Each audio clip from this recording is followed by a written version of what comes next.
أعوذ بالله من الشيطان الرجيم. بسم الله الرحمن الرحيم.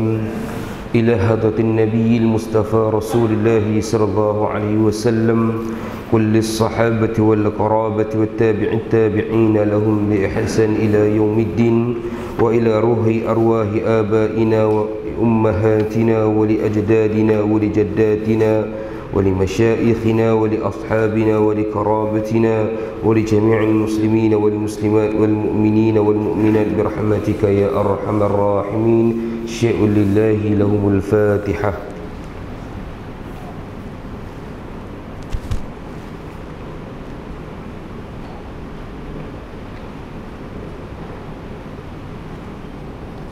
الحمد لله إن الحمد لله نحمده ونستعينه ونستغفره ونتوب إليه ونؤمن به ونتوكل عليه ونعوذ بالله من شرور أنفسنا ومن سيئات أعمالنا.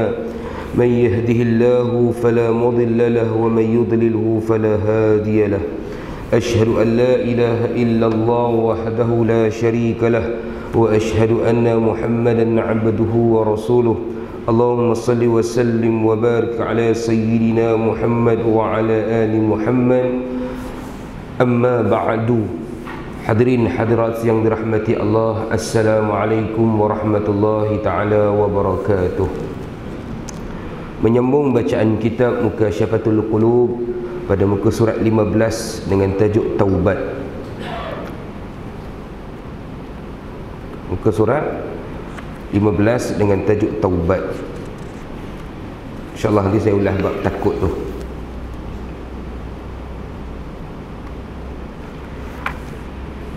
Muhammad ibn al-Munkadir mengatakan bahawa ia mendengar ayahnya menerangkan seperti berikut.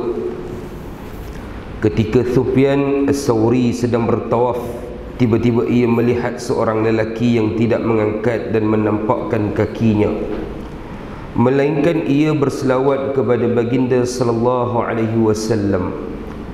Lalu As-Sawri berkata, "Fulan, anda meninggalkan tasbih, tahlil dan selalu berselawat kepada Nabi Muhammad sallallahu alaihi wasallam. Apakah gerangan yang terjadi pada diri anda? Siapa anda wahai hamba Allah?" tanya orang itu. "Saya Sufyan Ats-Tsawri."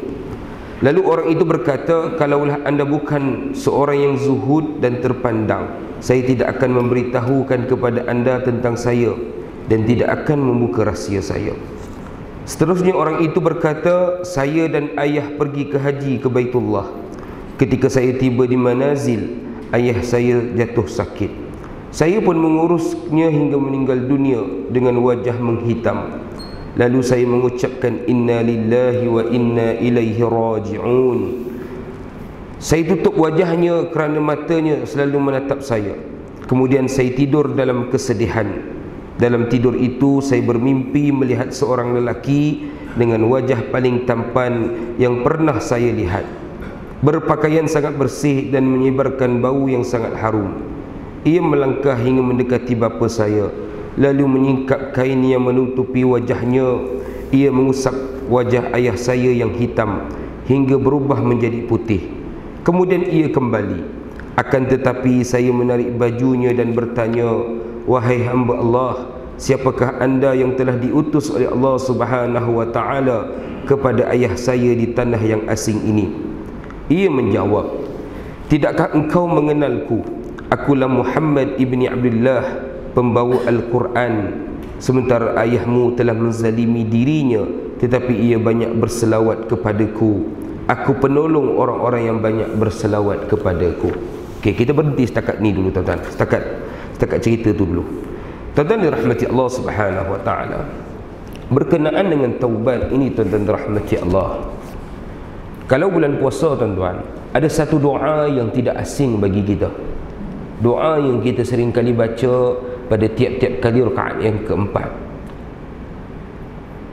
Hadis ni ada menjadi khilaf ataupun ada jadi perbahasan di kalangan ulama. Walau bagaimanapun tuan-tuan, saya berkeyakinan dan saya berpegang kepada pegangan Sunan At-Tirmizi dalam sunannya, Sunan At-Tirmizi, bahawa hadis itu adalah hadis sahih daripada Aisyah radhiyallahu anhuma. Aisyah kata, tuan-tuan, doa ni doa yang selalu kita baca lah. Allahumma innaka afu tuhibbul afwa fa'fu anni. Cuma kadang-kadang bila kita baca dalam bulan Ramadan itu, tuan-tuan, sedikit ada perubahan pada lafaznya. Allahumma innaka afun karim. Kita muliakan Allah. Tuhibbul afwa fa'fu anna, maknanya perkataan jamak. Jadi tuan-tuan rahmati Allah, di sini kita lihat bagaimana sifat kasih Allah Subhanahu wa taala berkenaan dengan isu taubat. Bila kita cerita tentang al-af, Allahumma innakal afu, Allahumma innaka afu, ya Allah, sesungguhnya engkau ini afu. Tuhibbul afwa, engkau sukakan kepada al-afwa. Fa'fu anni, berikanlah aku afu tersebut. Apa makna afu, tuan-tuan? Kat sini kita nak kena bahas. Dari segi sudut bahasa, kita kena bahas apa maksud afu tu. Sebab tu saya nak lepas tuan-tuan belajar ni, lepas ni jangan tinggal doa ni. Rugi kalau tuan-tuan tinggal.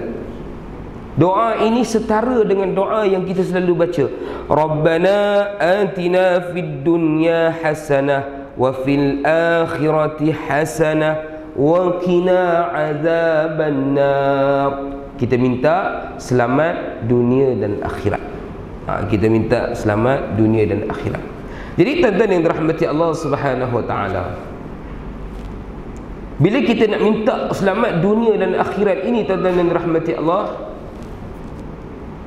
sama juga dengan doa yang kita baca dalam bulan Ramadan. Sebab tu saya nak bila tuan-tuan dah mula dalam bulan Ramadan, bulan seterusnya kita terus, jangan tinggal doa. Allahumma innaka afun karim tuhibbul afwa fa'fu anna. Minta doa tu terus. Hari ni kita belajar maksud dia. Al-afu, Allahumma innaka afu, ya Allah, sesungguhnya engkau ini maha afu. Tuhibbul afwa, kau suka kepada afwa. Fa'fu anni, berikanlah kami afu. Apa afu ni, tuan-tuan? Kalau kita semak dalam Mu'jam Arabi, kalau kita buka dalam kamus Arab, afatir rihu al-athar. Afu ni maksudnya afatir rihu al-athar. Di mana, tuan-tuan yang dirahmati Allah, tugas dia, tuan-tuan dirahmati Allah, kalau dari segi sudut bahasa, afatir rih, rih ni, tuan-tuan, angin. Al-athara, dia akan hilangkan bekas. Afah dia akan hilangkan, angin ni dia akan hilangkan bekas-bekas. Contoh macam ada barang lah atas pasir ni, tuan-tuan, atas tanah ni ada barang. Bila angin kuat lalu, semua hilang. Yang tinggal bekas saja, tapak saja. Bekas pun tak ada, tinggal tapak saja. Begitulah maksud al-afu. Al-afu ini, tuan-tuan, makna kata Allah mengampunkan kita ni dalam maksud 3 bentuk. Allah mengampunkan dosa manusia ni dalam 3 bentuk, tuan-tuan, dirahmati Allah. Yang pertama sekali, tuan-tuan, yamhullahu dzunub, Allah akan ampunkan dosa. Tu first. Yamhullahu dzunub, Allah akan ampunkan dosa. Yang kedua, wa yatajawazu anhu, Allah angkat dosa tu, Allah buang jauh-jauh. Tak ada lah. Walaupun dosa itu dibuat berulang kali. Contoh katalah kita buat, saya tak suruh buat dosa, tuan-tuan, tapi kata contohlah kita buat satu dosa, tapi nak sebut dosa-dosa ni takut di mulut. Katalah kita buat satu dosa A, tuan-tuan, kita buat, kita menyesal, sungguh-sungguh kita menyesal, kita bertaubat pada Allah. Tiba-tiba, tuan-tuan, sifat manusia ni nisyan, sifat manusia ni pelupa, lalai, alpa. Al-insan yakni nasiya, lupa, lalai. Kita buat balik. Kita minta ampun pada Allah. Konsep dia tetap sama. Yamhullahu dzunub wa yatajawazu anhu. Allah akan buang juga. Dia tak macam manusia. Manusia jangan. Katalah kita buat salah, tuan-tuan. Hari ni peluk, sungguh-sungguh peluk. Tiba-tiba, tuan-tuan, buat balik dosa yang sama, buat balik salah yang sama, minta maaf. Manusia ni kali pertama okey, kali kedua mungkin okey lagi kot, tapi datang kali ketiga, aku bukan tak nak maaf kau, dah tak larat dah. Kalau aku maafkan kau buat lagi. Ni manusia tu kan. Tapi tidak pada Allah. Wa yatajawazu anhu Allahu. Kata Sayyidina Umar la Khattab, tuan-tuan, bila ketika saat sakaratul maut, Allah akan pasangkan video kita. Kita akan nampak benda yang orang lain tak nampak. Ini berlaku, tuan-tuan. Mana kata waktu kita sakarat tu, mana kata waktu itu kita dah saat akhir dah nak pergi bertemu dengan Allah, kembali pada Allah, tuan-tuan, kita akan nampak benda yang orang lain tak nampak. Waktu itu dihidupkan balik video perbuatan-perbuatan kita. Tapi kalau kita bertaubat, tuan-tuan, taubat dosa tu, kita taubat pada Allah, wa yatajawazu anhu Allah. Lepas tu ada ulama kata apa? Ada ulama kata orang beriman ni kebanyakannya dia mati dalam keadaan dia senyum, ataupun dia mati dalam keadaan dia seronok. Sebab dia seronok nak bertemu dengan pencipta dia. Ada orang pula yang bila dia mati ni dia takut, dia masam sebab dia takut. Walaupun ini tidak ada hujjah, tidak ada dalil yang kuat, tetapi ada satu hadis yang umum. Nabi kata apa, tuan-tuan? Segerakanlah menguruskan jenazah. Sekiranya dia orang yang baik, maka kamu dekatkan dia kepada rahmat Allah. Sekiranya dia bukan orang yang baik, sebenarnya kamu telah melepaskan diri kamu daripada tanggungjawab. Itu dia. Mana itu dalil umum. Jadi tuan-tuan dirahmati Allah Subhanahu Wa Taala. Yang kedua tu, yang ketiga, wa tarkil uquq. Kita ulang balik. Yang pertama, yamhullahu dzunub, Allah ampunkan dosa tu. Yang kedua, wa yatajawazu anhu, Allah buang dosa tu. Tak ada dah dalam rekod. Tengok dalam sistem pun tak ada dah. Buang dalam sistem pun buang. Tak duduk dalam recycle bin, Allah empty recycle bin, buang. Bersih dah. Wa tarkil uquq, Allah akan buang, Allah akan angkat akibat-akibat daripada perbuatan tersebut. Mana kata memang kita free, kosong-kosong, tak ada dah. Contoh katalah kita buat satu dosa, hukuman dia macam ni, tapi kerana kita taubat, hukuman itu tak ada. Wa tarkil uquq, akibat-akibatnya akan diangkat, akan dibuang. Sebab tu kalau kita mengaji kita tasawuf, tuan-tuan, antara benda yang boleh menyekat rezeki kita bila kita kurang bertaubat pada Allah. Bila kita kurang bertaubat pada Allah. Sebab tu Nabi kata kunci kejayaan seorang manusia ni, dia kena banyak bertaubat pada Allah. Sebab kita ni tak terlepas pada buat dosa, tuan. Ada yang kita buat dosa ni nyata, kadang-kadang kita buat dosa ni tak nyata. Kadang-kadang kita buat benda kita sedar, kadang-kadang kita buat dosa kita tak sedar. Sebab tu kadang-kadang, tuan-tuan dirahmati Allah, kita kena banyak muhasabah diri. Kita jangan terlalu banyak tengok orang sehingga kita lupa nak tengok diri kita sendiri. Kadang-kadang kita rasa kita ni je surau, kita ni ahli surau. Bila dalam perjalanan tengok orang tak pergi surau tu, kita rasa dah tua-tua pun tak pergi surau. Ni kadang-kadang hati ni, tuan-tuan. Sebab tu kita belajar kitab Mukasyafatul Qulub, nak bersihkan hati. Sebelum nak mengaji kitab bersihkan hati, kosongkan hati, tuan-tuan. Kosongkan hati, bersihkan hati sungguh-sungguh. Sebab kata guru-guru saya, termasuk almarhum ayah saya sendiri, dia kata apa? Masa saya nak mengaji dulu, tuan-tuan, dia bagi saya dua ilmu lah, ataupun dua petua. Mungkin tuan-tuan pun boleh guna.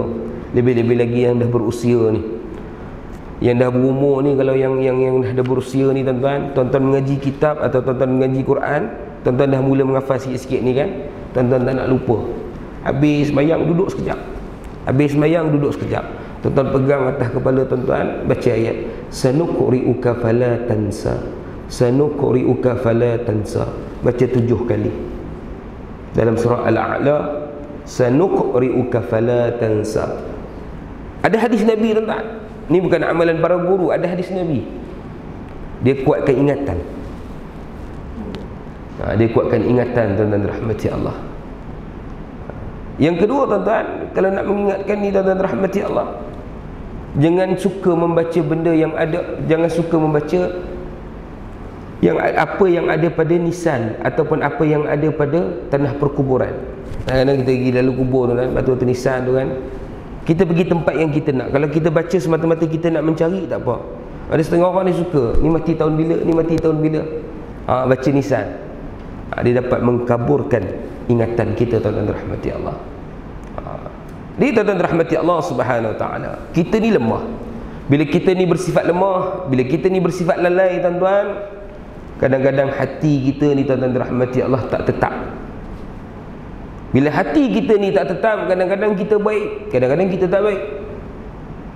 Maka bila Allah tetapkan hati kita di atas jalan yang baik, minta Allah istiqamahkan hati kita dalam keadaan yang baik. Tuan-tuan bertaubat, tuan-tuan buat dosa, tuan-tuan bertaubat balik, buat dosa balik. Apa Allah kata dalam Quran, tuan-tuan?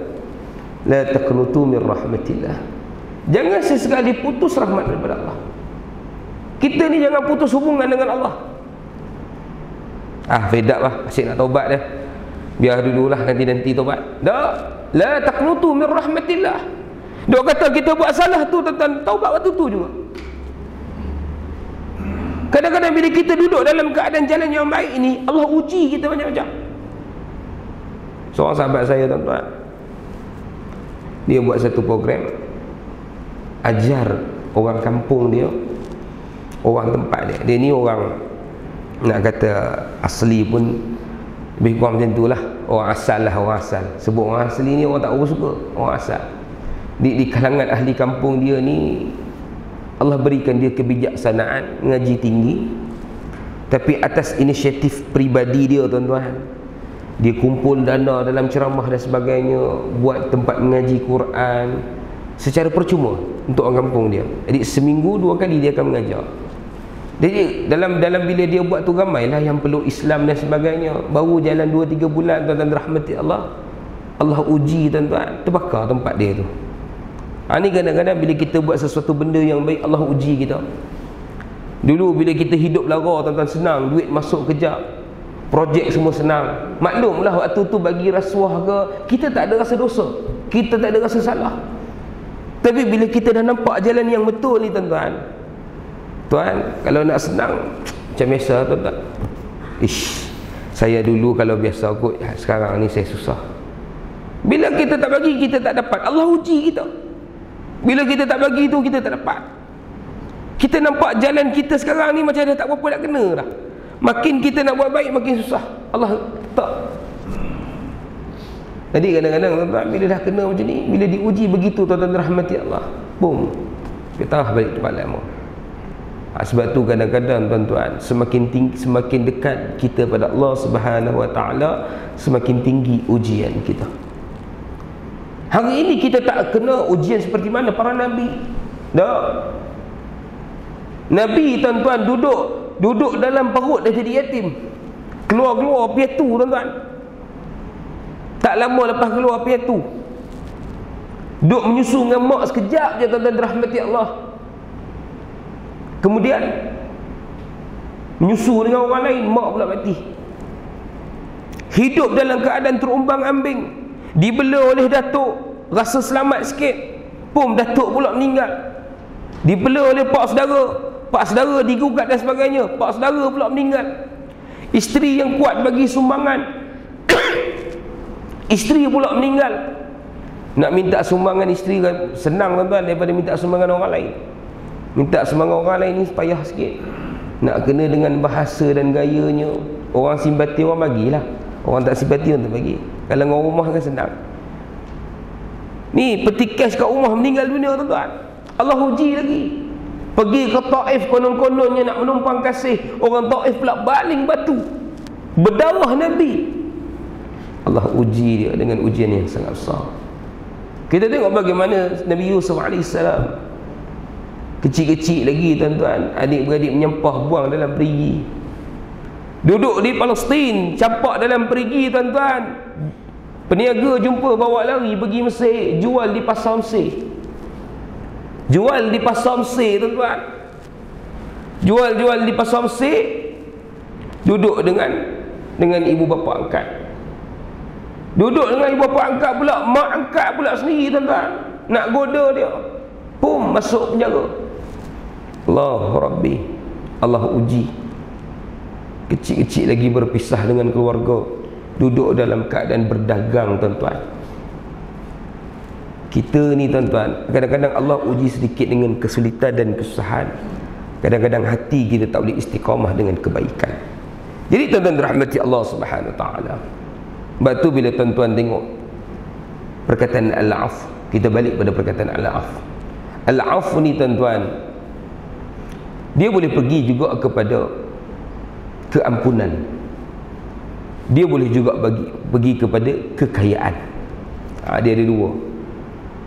Jadi tuan-tuan rahmati Allah, Allahumma innaka af, ya Allah, engkau ni maha pengampun. Tuhibbul afwa, engkau suka beri keampunan. Fa'fu anni, berikanlah keampunan itu kepada kami. Boleh juga. Dan ada satu lagi maksud dia, Al-Ghani, ya Allah, Allahumma innaka afu, kau ni yang maha kaya, kau memiliki kekayaan yang tidak ada tandingan. Tuhibbul afwa, kau sukakan kekayaan yang tidak ada tandingan.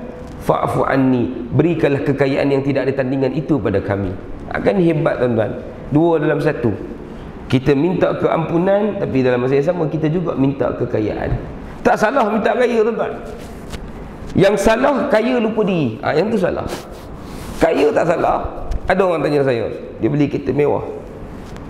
Salah ustaz saya bawa kereta mewah? Saya kata tak salah. Kalau ada kemampuan. Yang salah tak ada kemampuan beli, yang tu salah. Kan? Dia guna kaedah macam mana pun janji boleh pakai. Yang tu salah. Kalau betul dia ada kemampuan pakai. Kena pula hari ni kadang-kadang bila berniaga tuan-tuan, nak tolak tax semua kan, tax exemption apa semua.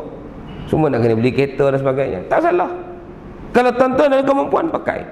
Tapi yang salah, tuan-tuan dah ada kereta, ada lagi kereta spare, beli lagi yang spare tak pakai. Yang tu salah. Bila masuk perkataan at-tabzir, iaitu membazir, itu salah. Habis nak buat macam mana ustaz? Daripada saya bagi ke orang, baik saya pakai. Pakai tak? Tak pakai pun. Bazir. Itu bazir tuan-tuan. Bila benda kita tak pakai, dengan wang penyelenggaraan dia, nak bayar road tax dan insurans dan sebagainya tuan-tuan, itu pembaziran. Tapi kalau setakat satu, patut ada satu lagi spare, itu tak ada masalah. Tiga, satu lagi isteri saya pakai ustaz, tak apa. Satu kereta saya kerja, satu family car, satu isteri saya, ok, fine. Kalau dah masuk 4, 5 tuan-tuan, saya biasa pergi rumah orang tuan-tuan, pergi kadang sahabat-sahabat bagi datang ke rumah kan. Ada satu rumah tu saya pergi tuan-tuan, dan macam Yuska. Saya tanya, Tok, kereta siapa? Kereta air lah. Tok bawa semua. Tu yang ujung kancil tu yang saya pakai Ustaz. Yang lain duk kat KL ni payah pakai kereta besar-besar. Dah Tok beli buat apa? Tak tahulah, mereka tunjuk kat saya suka, saya beli. Ni yang ni salah tuan-tuan. Walaupun benda ni ada kaitan dengan perniagaan dan sebagainya, nak tolak cukai dan sebagainya tuan-tuan, ada kaedah, banyak kaedah lain. Tuan-tuan boleh bayar cukai ataupun tuan-tuan boleh bayar zakat dan sebagainya. Sebab tu tuan-tuan rahmati Allah Subhanahu Wa Taala, Allah sebut dalam Quran, lan tanalul birra hatta tunfiqu mimma tuhibbun.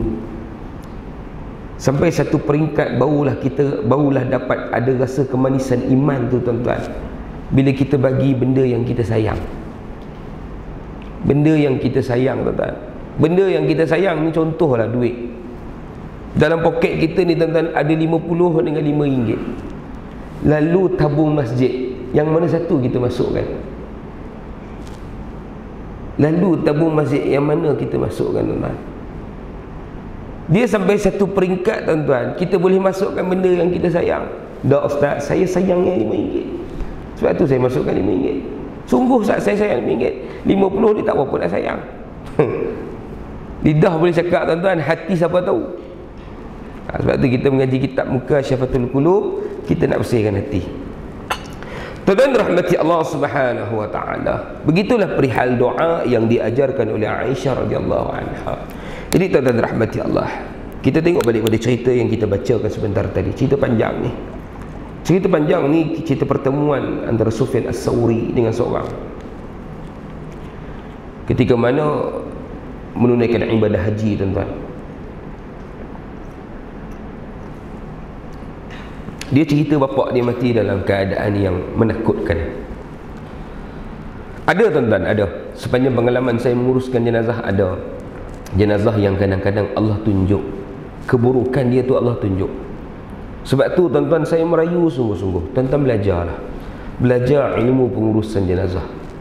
Saya berjuang bermati-matian hari ini tuan-tuan, bukan sebab saya nak jadi hero pengurusan jenazah, tak. Saya nak kalau boleh setiap rumah tangga itu semua pandai dan semua tahu tentang urusan jenazah. Tuan-tuan dah kena mula berazam pada hari ini, ahli keluarga kita mati, kita mandikan. Bukan lagi AJK surau, bukan lagi AJK masjid. Kalau boleh jangan bagi orang luar sentuh mayat keluarga kita. Sebab tuan-tuan, saat mati ini Allah buka aib. Buka aib tuan-tuan. Bermula daripada tahun 2002 saya mandikan jenazah tuan-tuan, memang Allah buka. Waktu itulah kadang-kadang kita akan lihat apa petunjuk yang Allah nak bagi. Cuma kadang-kadang kita jangan salah faham. Ada juga orang yang mati muka dia hitam, tapi tak semestinya dia jahat. Yang ni nak kena belajar, yang ni nak kena tahu. Ada orang mati dia muka hitam pasal apa tuan-tuan? Organ dia tak berfungsi dengan baik. Contoh orang sakit buah pinggang. Orang sakit buah pinggang tuan-tuan, kadang-kadang badan dia jadi lembam. Badan dia jadi lebam dan sembab. Dia jadi gelap semua. Tapi ada juga kadang-kadang Allah bagi petunjuk, hitam ni hitam habis. Bukan hitam darah. Kita boleh beza hitam di hitam lain. Ada juga. Bagaimana kisah dulu tuan-tuan rahmati Allah, Ustaz Kamal Asy'ari cerita kat saya. Seperti mana masa dulu dia jadi imam. Kalau tuan-tuan ingat kontroversi imam tu, sampai dia kena letak jawatan bila jenazah tu berubah. Dia tanya saya, sepanjang saya menguruskan, kalau ikut tahun Dina masuk tahun yang ke-17 lah, tahun 2002 2017, tahun yang ke-15. Tapi kalau ikut bulan belum sampai lagi lah, baru lebih kurang 14 tahun. Dia tanya saya, sepanjang saya urus jenazah ada tak saya jumpa? Saya kata ada juga. Tapi dia tak officially lah jadi binatang, memang tak. Kalau tuan-tuan baca dalam riwayat-riwayat mungkin ada. Tapi sepanjang saya tu, dia jadi macam binatang tu tak ada lah. Tapi menyerupai tu ada. Ini saya cakap dalam kuliah, kali yang pertama saya sebut. Ada. Yang Allah ubah rupa dia, Allah ubah bentuk dia tu ada. Tapi tak 100% tuan-tuan. Ada yang kadang-kadang tuan-tuan rahmati Allah, Allah busukkan dia dalam tempoh setengah jam kematian. Ada. Saya dapat satu kes tuan-tuan rahmati Allah. Tak maaf tuan-tuan, banyak minum. Saya tak apa sihat, saya batuk. Tapi pasal saya dah janji dengan Haji Amin, saya nak kena datang kat sini. Kok macam mana pun datang. Dik tuan-tuan rahmati Allah, saya ingat lagi lepas saya kuliah zuhur tuan-tuan, sahabat telefon, Ustaz minta urus jenazah. Saya pun pergi. Bila sampai di hospital tuan-tuan rahmati Allah, saya ingat masa tu lebih kurang dalam pukul 3 lebih. Dia orang kata, Ustaz boleh tak kalau kita segerakan sekejap, sebab kalau boleh sembahyang asar lagi kan keluarga nak tanam terus. Saya kata okey, tak ada masalah. Saya kata documentation settle, forensik settle, alright. Saya pun ambil dokumen dia. Dia orang bagi, biasa sebelum saya mandi jenazah, dia akan tunjuk kat saya lah siapa yang mati semua. Sebab kita takut kadang-kadang di hospital ni, kadang-kadang dia boleh mungkin jadi kes polis dan sebagainya, benda ni nak kena record. Jadi saya tengok sepintas lalu lah. Orangnya tengok muka bersih, cantik, jambu. Orangnya jambu. Lelaki tapi muka jambu kan. Ini kalau masuk penjara memang kena belakang dia. Jadi tuan-tuan rahmati Allah, saya tengok sekali lalu, okey. Saya pun pergi dekat ni. Sampai di bilik mandian tu tuan-tuan rahmati Allah, waktu tu saya jadi kelang kabut. Sebab bila saya tengok jenazah ni kan boleh letak bawah kain tuan-tuan. Bila tengok jenazah tuan-tuan rahmati Allah, nampak bentuk badan dia. Sebab tu kita ni tuan-tuan, kalau nak tutup jenazah, jangan tutup dengan kain yang lembut. Mulai hari ni tolong ubah. Tolong set mind balik. Bermula 20 hari bulan Januari 2017 ni, kalau ada kematian lepas ni, jangan guna kain batik lepas. Lebih-lebih lagi orang perempuan, jangan guna kain batik lepas. Kenapa Ustaz? Tak boleh ke? Haram ke? Tak sampai haram tuan-tuan. Tapi saya nak bagi tahu implikasi dia. Bila kita tutup dengan kain yang lembut, apa kesan dia tuan-tuan? kita akan nampaklah semua bentuk buah dada dia dan sebagainya. Mengaibkan si mati. Yang mati ni mak kita, kita bagi orang luar pula tengok bentuk badan dia. Duk selama ni dia tutup, kita pula buka untuk orang lain. Benda ni mengaibkan, tuan-tuan. Jadi bila saya tengok jenazah ni, saya nampak bentuk buah dada dia semua. Rambut dia pula panjang terkeluar. Saya pun dedik kelang kabut, saya lari balik dekat tempat kawan. Saya kata, "Syekh, siapa mati ni? Laki ke perempuan?" Allah, Ustaz, minta maaf banyak-banyak, lupa nak bagi tahu Ustaz. Yang mati ni geng lorong Haji Taib. Saya bila dah lama-lama ni, tuan-tuan, baru faham. Kalau tuan-tuan pergi tengah malam lorong Haji Taib, tuan-tuan, kan, pergi lorong Haji Taib, tuan-tuan akan jumpalah jemaah-jemaah wanita berhalkum. Dia wanita tapi berhalkum, tuan-tuan, rangka besar. Jadi tuan-tuan, saya tahulah, saya fahamlah yang mati ni pundan. Jadi tuan-tuan rahmati Allah Subhanahu Wa Taala, saya pergi. Adalah salah seorang sahabat, dia kata, "Ustaz, I nak tolong sekali boleh tak?" Saya suka kalau dia tolong, tuan-tuan. Tapi saya waktu tu dilema, tuan-tuan. Nak gelak pun ada, nak marah pun ada, nak menyampah pun ada. Jadi macam-macam. Saya kata tak apalah, saya dah ada sahabat-sahabat yang bantu. Kalau nak tolong juga, bolehlah bantu-bantu siram-siram air. Dia kata, "Kalau macam tu tak apalah Ustaz, I duduk luar lah." Bukan, tuan-tuan, ni saya nak terus terang je hati manusia, kan? Kita tengok dia, kita jadi marah pun ada, kita jadi kesian pun ada, kita jadi geram pun ada, menyampah pun ada. Jadi tuan-tuan rahmati Allah SWT, saya mula buka si mati lah. Saya nak buat check, self check dia. Saya tengok daripada atas, buka-buka, tuan-tuan, saya terkejut sangat-sangat dengan gambar yang saya dapat. Tengok IC dia, tuan-tuan, tengok IC dia dengan tengok si mati pada waktu dan ketika itu, tuan-tuan, daripada hujung rambut ni, daripada hujung ubun-ubun kepala ni, tuan-tuan, sampai bawah dagu dia berubah sama sekali. Apa yang saya boleh nyatakan pada tuan-tuan, gambaran yang saya boleh nyata pada tuan-tuan, ibarat saya sedang mandikan tengkorak yang berkulit. Ni hilang ni, semua-semua ni, yang gebu-gebu ni semua hilang. Dia tinggal tengkorak, betul-betul bentuk tengkorak tapi berkulit. Tuan-tuan dirahmati Allah, saya waktu tu rasa macam, takkan kot. Sebab kita tengok IC dia, tuan-tuan, jambu semua. Tapi bila tengok rupa waktu itu, tuan-tuan, dengan gelap kulitnya, dengan Allah Rabbi, waktu tu kita timbul rasa kasihan. Ni Allah buka aib. Sebab tu saya kata, bila mandikan jenazah, bila urus jenazah keluarga kita sendiri, tuan-tuan, aib ni tutup. Aib ni tutup, tuan-tuan. Dia jadi aib ni tak ada. Tak ada siapa pun tahu tentang diri kita melainkan ahli keluarga kita. Lepas tu saya nak tuan-tuan belajar. Buka lagi, tuan-tuan, sampai bahagian dada. Kebetulan waktu tu belum nikah, tuan-tuan. Nak buka dada ni jadi macam seram sejuk. Kawan saya kata, "Ustaz, laki Ustaz, sungguh laki, tuan-tuan, tapi bila buah dada ni besar macam perempuan, kita jadi seram sejuk, tak pernah buka." Jadi kawan saya ni dia buka juga. Bila buka, tuan-tuan, tu tersembau depan kita. Memang besar, sungguh-sungguh besar. Dia jatuh, tuan-tuan, jatuh kanan ke kiri, tapi yang belah kiri tu dia macam teruk sikit. Dia bukan jatuh ke bawah, tuan-tuan, jangan fikir teruk sangat. Dia kadang-kadang orang lelaki pun boleh dia fikir jauh. Dia jatuh ke tepi, tuan-tuan, sebab dia terlalu besar.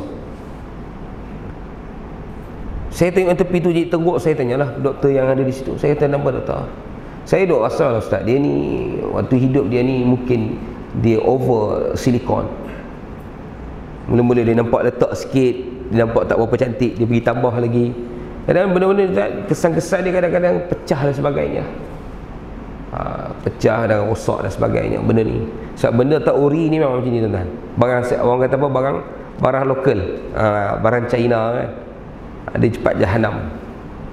Tuan-tuan dirahmati Allah, buka sampai bahagian pusat. Dan kita cek lah, ada tampalan dan sebagainya, kita bersihkan. Bila turn sahabat saya nak bersihkan bahagian dubur ni, tuan-tuan, nak bersihkan, nak meruang, buang najis ni, dia cuba masuk sarung tangan dan dia balut tangan dengan kain, gosok bahagian tersebut. Pertama sekali keluar darah dengan nanah, gosok lagi. Kali yang kedua, tuan-tuan, darah, nanah dan ada ulat pula. Waktu tu kami semua timbul tanda tanya, apa masalah si mati ni? Sebab saya tanya, macam mana Ustaz? Saya kata, boleh tapi awak seorang je. Sebab aurat si mati bagi bukan pasangan haram, tak boleh tengok pasangan semata-mata kecuali darurat. Dah tak ada dah pasangan dia dan kita nak bersihkan dia, kita nak pastikan benda tu bersih, tengok tapi sekadar nak bersihkan, bukan tengok semata-mata nak tengok dak, kita tengok bersih. Dia konsep macam seorang doktor sambut kelahiran, seorang doktor buat tengok untuk perubatan, dia lain. Tapi orang lain tak boleh lah, mana yang nak bersihkan tu je tengok. Bila yang nak bersihkan ni, dia tak berani pula, dia kata Ustaz tengok. Saya pun tengok tuan-tuan, kita nak niat nak bersihkan, buka tuan-tuan, rupa-rupanya baru kita maklum si mati ni dah full modification. Bukan wajahnya dah berubah, bukan buah dadanya dah berubah, yang bawah pun berubah. Daripada batang berjuntai dia berubah jadi lembah beringin. Jadi tuan-tuan, bila dia ubah semua tuan-tuan, barang tak ori ubah. Tak apalah, yang faham-faham, yang tak faham sudah. Dia benda macam ni tak boleh ulang banyak kali tuan-tuan. Dia kadang ada yang menung bikin menetang apa lembah beringin ni. Jadi tuan-tuan rahmati Allah, habis full, tukar habis. Proton Mira dah jadi proton lenser, apa, Mitsubishi lenser, habis ubah. Dia tukar habis, bumper dia tukar habis semua. Tempat yang dia buat tu tuan-tuan, mungkin expired ke dan sebagainya, ataupun mungkin tempat tu tak diservis dengan baik tuan-tuan. Jadi dia beranah dan berulat. Dan kata doktor, masa dia buat forensik tadi, sebab dia orang bedah siasat dia, memang tak ada apa, bersih tak ada apa-apa ulat dan tak apa. Dia pun baru je mati dalam 2-3 jam Tapi Allah tunjuk ni, Allah tunjuk kekuasaan dia, Allah tunjuk kehebatan dia. Sebab tu tuan-tuan, bila kita balik pada cerita ni tuan-tuan, bila dia mati dalam keadaan mukanya hitam, Allah nak tunjuk. Sebab tu bila sembahyang subuh tuan-tuan, arwah bapa saya, dia ingatkan saya masukkan 3 doa di dalam bacaan kunut. Dan doa ni memang dia buat daripada mula dia belajar sampai dia mati, sampai saat dia mati. Bila kita anak-anak ni jadi imam pun dia minta baca doa tersebut. Dia suruh kita sambung kat belakang. Dia kata apa tuan-tuan? Dia minta kami sambung 3. Yang pertama dia kata, Antal qawi nahnu du'afa'u ilaik. Ya Allah, Engkau yang maha kuat, kami ni lemah ya Allah. Antal ghani nahnu al-fuqara'u ilaik. Kau yang maha kaya ya Allah, kami ni miskin. Antal baqi nahnu raji'una ilaik. Kau kekal ya Allah, kami ni akan kembali kepada Engkau. Dia minta kami ni, anak-anak ni, amalkan doa ni, bacakan. Kalau setiap kali doa kunut, baca doa tu, jangan tinggal. Dia kata, bagi tahu yang kita ni lemah pada Allah, bagi tahu kita ni nothing di sisi Allah, bagi tahu yang kita ni sentiasa mengharapkan kepada kekuasaan Allah. Azan kita bagi laluan pada azan.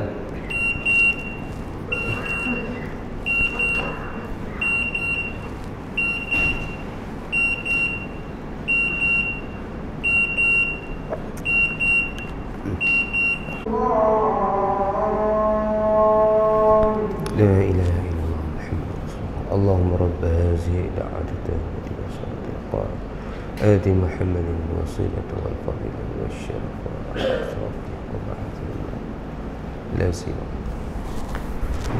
Ini tuan-tuan rahmati Allah Subhanahu wa taala. Allah tunjukkan kekuasaan dia pada lelaki tersebut, menampakkan wajah bapaknya yang gelap dan hitam. Jadi tuan-tuan dirahmati Allah, bila bapak dia mati ni, dia macam seram sejuk dan sebagainya, dia rasa tak sedap hati. Sehinggalah dia bertemu dalam mimpi, bertemu kepada baginda sallallahu alaihi wasallam. Rasulullah kata apa? Rasulullah selamatkan dia sebab dia banyak berselawat. Ini tuan-tuan janji Allah pada Nabi, di mana Nabi boleh bagi syafaat kepada orang yang dia nak. Ini kelebihan yang ada daripada Nabi. Sebab tu tuan-tuan, ada 4 syarat nak dapat syafaat Nabi. Ada 4 syarat nak dapat syafaat Nabi. Yang pertama tuan-tuan, umat Nabi Muhammad sallallahu alaihi wasallam. Kita ni umat Nabi. Ya, benar kita umat Nabi. Tapi kita kena tinggalkan perkara-perkara yang boleh menyebabkan Nabi tak mengaku umat. Itu kena faham. Walaupun kita lahir sebagai umat Nabi, tapi kita kena tinggalkan larangan-larangan yang boleh menyebabkan kita ni terkeluar daripada pengakuan Nabi. Banyak. Kena tengok balik hadis-hadis yang Nabi kata falaisa minni, falaisa minni, falaisa minni. Sehingga ada satu hadis tuan-tuan, Nabi kata apa?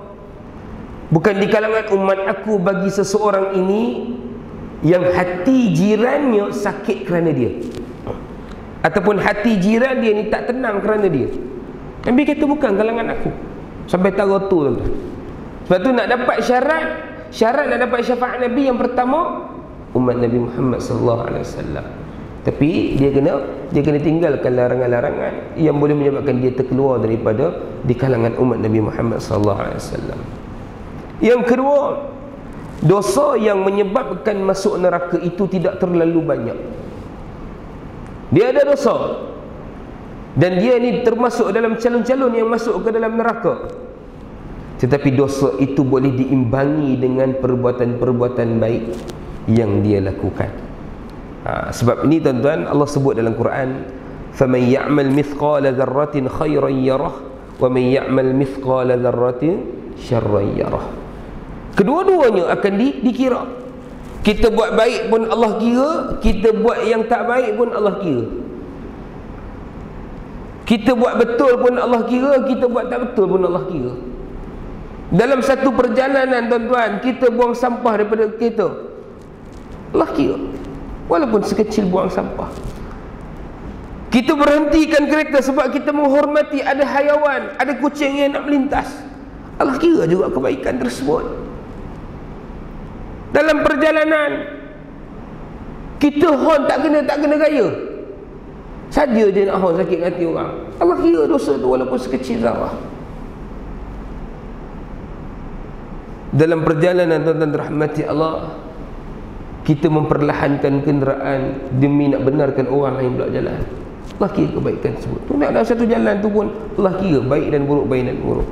وَمَنْ يَعْمَلْ مِثْقَالَ ذَرَّةٍ خَيْرًا يَرَهُ وَمَنْ يَعْمَلْ مِثْقَالَ ذَرَّةٍ شَرًّا يَرَهُ. Tapi nak mengimbangi itu tuan-tuan. Sebab tu kata hasibu qabla an tuhasabu, kita kena hisap diri kita. Hari ni banyak mana kita buat dosa dah? Cuba tak buat calculation sikit tuan-tuan. Orang lain tak boleh judge kita, tapi kita tahu. Tuan-tuan boleh tengok balik daripada tuan-tuan bangun subuh tadi apa tuan-tuan buat. Tengok balik apa yang kita buat setiap jam, setiap minit. Mana perbuatan kita yang mendekatkan diri pada Allah, mana perbuatan kita ni yang nampak macam sia-sia, mana perbuatan kita ni yang bersifat dunia, mana perbuatan kita ni memang untuk ibadat dan sebagainya. Kita boleh nampak. Orang lain tak nampak, tapi kita nampak untuk diri kita tuan-tuan. Yang ketiga tuan-tuan rahmati Allah Subhanahu wa taala, semasa hidupnya banyak berselawat kepada Nabi. Sebab tu satu persoalan di kalangan orang Arab tuan-tuan. Macam saya duduk di Mesir, dia buat satu satu stiker kereta, mesti tampal dekat belakang.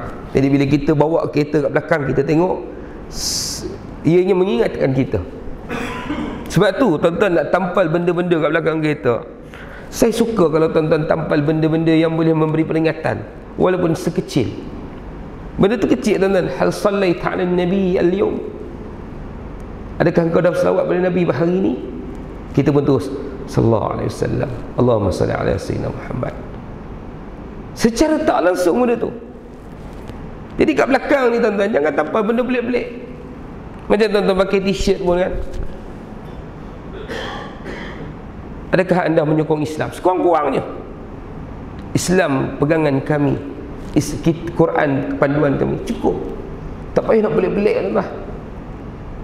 Tak kat belakang kereta tu stiker-stiker yang boleh mendekatkan diri manusia pada Allah. Sekurang-kurangnya dengan peringatan kita pada orang lain tuan-tuan, Allah berikan kita hidayah. Allah tetapkan hati kita dalam atas jalan yang benar. Itu yang penting tuan-tuan. Ini kat belakang kita lebih suka alumni UiTM, alumni UIA, alumni USIM dan sebagainya. Tak ada masalah bagi saya, tapi tak memberi manfaat. tak memberi manfaat pada kita. Cuba kita buat sesuatu yang boleh memberi manfaat. Kita ni tuan-tuan tak boleh buat baik, tapi buat sesuatu yang boleh memberi manfaat pada orang lain. Tak belakang kita, adakah anda dah selawat hari ni? Ataupun bro, cukup solat tak hari ni? Kan? Simple-simple je. Tapi stiker-stiker yang mungkin boleh mendekatkan diri kita pada Allah Subhanahu Wa Taala dan boleh mengingatkan orang lain. Dan yang terakhir, tentang rahmati Allah Subhanahu Wa Taala, syarat yang keempat untuk mendapatkan syafaat Nabi di akhirat, kena ada sayang cinta kepada baginda sallallahu alaihi wasallam. Dan saya nak ingatkan kembali tuan-tuan, selawat bukan tanda aras, bukan penanda aras yang kita ni cinta Nabi. Jangan duk rasa kita berselawat, kita duk selawat gila-gila ni kita ni cinta Nabi. Tak. Cinta Nabi makna kata tuan-tuan rahmati Allah, dia buat apa yang Nabi suruh, dia tinggal apa yang Nabi larang. Nabi kata satu je tuan-tuan, pesanan sebelum Nabi wafat, Nabi pesan satu je. Nabi kata apa? Taraktu amraini, aku tinggalkan kepada kamu dua perkara. Lan tadillu, kamu takkan sesat. Tamassaktum bihima, selagi mana kamu berpegang pada keduanya. Apa dia tuan-tuan? Kitab Allah wa sunnah Nabi sallallahu alaihi wasallam. Pertama sekali kitab Allah ni, pegang kitab Allah ni, pegang. Jangan tinggal tuan-tuan. Kita tak ada panduan selain daripada kitab Allah. Benda lain kita ikut panduan, tapi bila hidup ni kita tak ikut panduan. Saya bawa analogi, dan mungkin benda ni tuan-tuan pernah dengar daripada arwah bapa saya.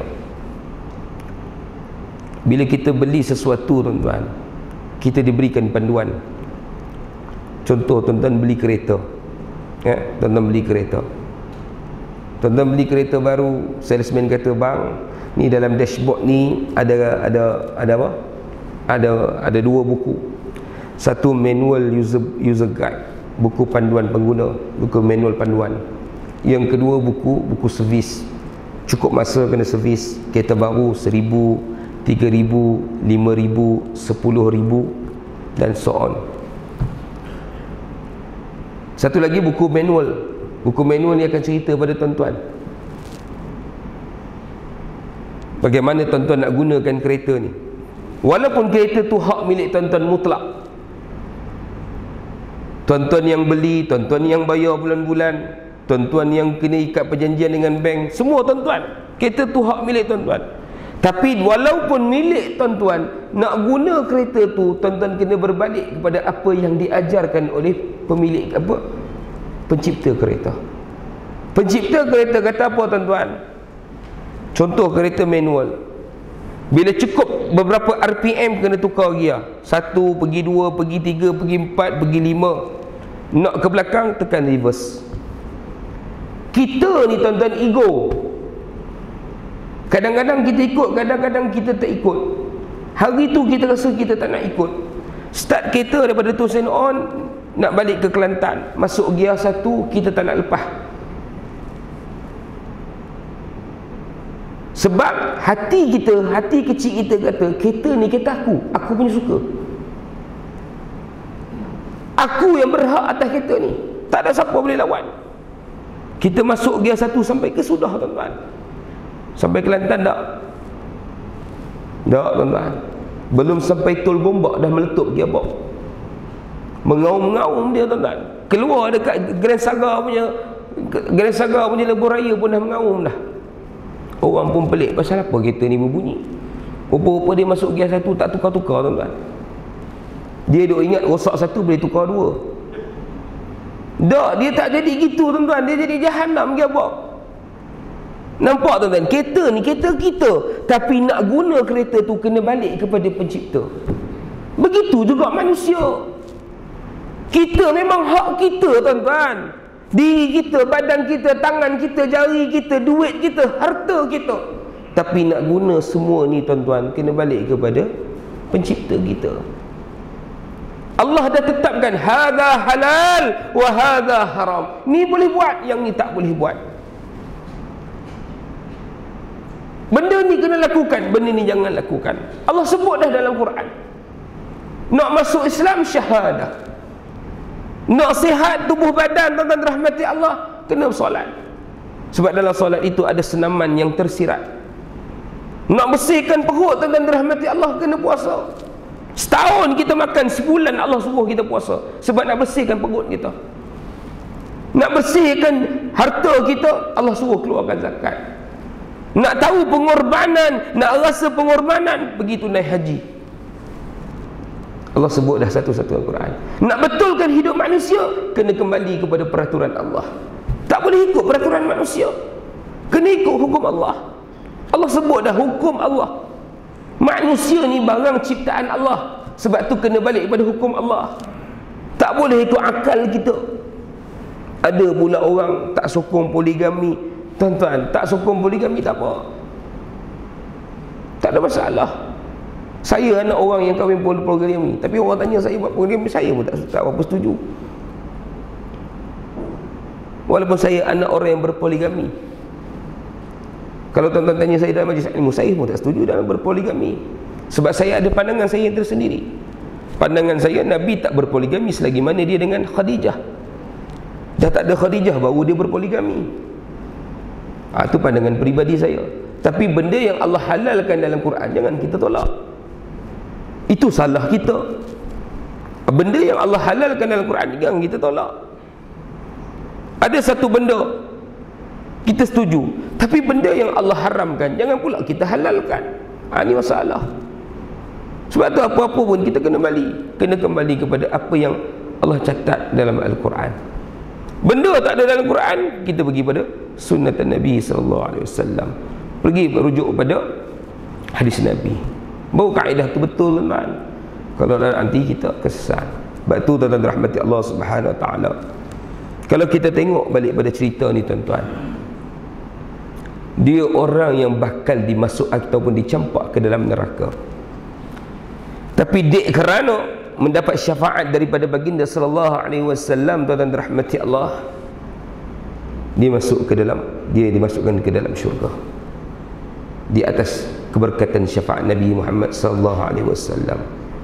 Jadi tuan-tuan rahmati Allah Subhanahu Wa Taala, insya-Allah pada kuliah seterusnya saya akan sambung balik tuan-tuan pesanan daripada Sufyan Ats-Tsauri. Sufyan Ats-Tsauri ni orang yang hebat. Dia bukan orang sembarangan, tuan-tuan. Dia tabi'in, seorang perawi hadis yang cukup thiqah. Cukup thiqah. Bila dia bawa satu-satu hadis tu, tuan-tuan, hadis dia sangat dipercayai. Jadi tuan-tuan rahmati Allah, mungkin sahabat-sahabat di surah Al-Amin ini tertanya-tanya, kenapa Ustaz langkah sekejap terus masuk bab taubat? Kitab yang sama saya mengajar di Bandatul Husain. Jadi tuan-tuan rahmati Allah, saya letak mereka di tajuk awal. Jadi saya lajukan sedikit tuan-tuan ke depan. Jadi saya akan ulas di sana tajuk belakang, tuan-tuan ke depan sikit. Jadi insya-Allah dan nak masuk ujung nanti kita akan pergi pada bahagian takut pada Allah Subhanahu Wa Taala. Dari segi susunan silibus tak jadi masalah, tuan-tuan. Jadi saya tak nak nanti bertembung dua-dua tajuk. Mungkin ada peminat di sini pergi dengar ke sana. Sebab saya tengok ada 5 orang juga. Bila saya kat sana, dia kejar juga kat sana bawa kitab ni juga. Adik saya nak susun bagi itu nampak bagi merge benda tu jadi cantik. Saya anjakkan sedikit, tuan-tuan ke depan sikit, mereka belakang sedikit. Walaupun pada tarikhnya tuan-tuan depan, mereka belakang. Sini Jumaat ketiga, sana Isnin keempat. Jadi saya akan ulas tajuk takut pada Allah Subhanahu Wa Taala ni, tuan-tuan, di Masjid Bandatul Husain pada minggu depan, tuan-tuan rahmati Allah. Dan insya-Allah pada bulan seterusnya, Jumaat yang ketiga, betul, Isnin pertama. Jadi sini dululah, sana kedua. Jadi dia nampak cantik lah benda tu, tuan-tuan rahmati Allah. Jadi tuan-tuan rahmati Allah Subhanahu Wa Taala, jadi insya-Allah nanti kita akan sambung pada muka surat 16. Kita akan mula balik daripada Amr bin Dinar meriwayatkan hadis daripada Abu Ja'far. Kita akan sambung di situ, tuan-tuan rahmati Allah. Jadi tuan-tuan rahmati Allah Subhanahu Wa Taala, sebelum saya meninggalkan kuliah pada malam ini, saya berhenti awal pasal malam ni saya nak jumpa sahabat-sahabat yang akan bertolak untuk satu program, tuan-tuan rahmati Allah Subhanahu Wa Taala. Mereka memerlukan 40 helai sejadah, 10 set telekung dewasa, 5 set telekung kanak-kanak, 100 naskah Al-Quran. Program ini program dakwah saudara baru, tuan-tuan dirahmati Allah. Misi mereka berjaya mengislamkan kurang lebih 26 keluarga. Mereka nak barang-barang ini, tuan-tuan, dijadikan sebagai sumbangan ataupun menjadi zakat kepada mereka, untuk kita berikan mereka satu perkara yang baru dalam hidup mereka. Jadi tuan-tuan dirahmati Allah, kalau tuan-tuan berminat untuk menyumbang, insya-Allah kita nak cari dana untuk membeli 40 helai sejadah, 10 set telekung dewasa, 5 set telekung kanak-kanak, 100 naskah Al-Quran. Jadi kalau tuan-tuan nak sumbang dalam bentuk tunai, insya-Allah boleh bertemu dengan Anas selepas daripada kuliah nanti. Untuk jumlah semuanya RM3,725. Pecahan-pecahan dia adalah nanti tuan-tuan boleh bertemu dengan saya, insya-Allah. Jadi tuan-tuan dirahmati Allah Subhanahu Wa Taala, mudah-mudahan Allah permudahkan urusan kita duniawi dan ukhrawi kita. Jadi seperti mana yang saya sebut dalam kuliah saya tadi, tuan-tuan, jangan tinggal doa yang kita dah baca dalam bulan Ramadan, teruskan, tuan-tuan. Di samping doa yang kita selalu baca, Rabbana atina fid dunya hasanah wa fil akhirati hasanah wa qina adzabannar. Di doa kita selalu baca. Tapi yang satu lagi tu yang kita duk baca dalam Ramadan tu, jangan tinggal. Allahumma innaka afuwun karim. Ya Allah, sesungguhnya Engkau yang Maha Pengampun, sesungguhnya Engkau yang Maha Kaya. Tuhibbul afwa, Kau suka kepada keampunan, Kau suka kepada kekayaan. Fa'fu anni, berikanlah keampunan kepada kami, berikanlah kekayaan kepada kami. Cantik doa, tuan-tuan. Tuan-tuan dah amal bulan puasa, teruskan lagi. Mudah-mudahan dalam kita berdoa itu, fa innal malaikata yu'ammina, malaikat akan mengaminkan doa-doa kita. Jadi insya-Allah, wallahu taala alam. Aku qauli hadza wa astaghfirullahal azim wa lakum. Assalamualaikum warahmatullahi taala wabarakatuh. Aqimussalah.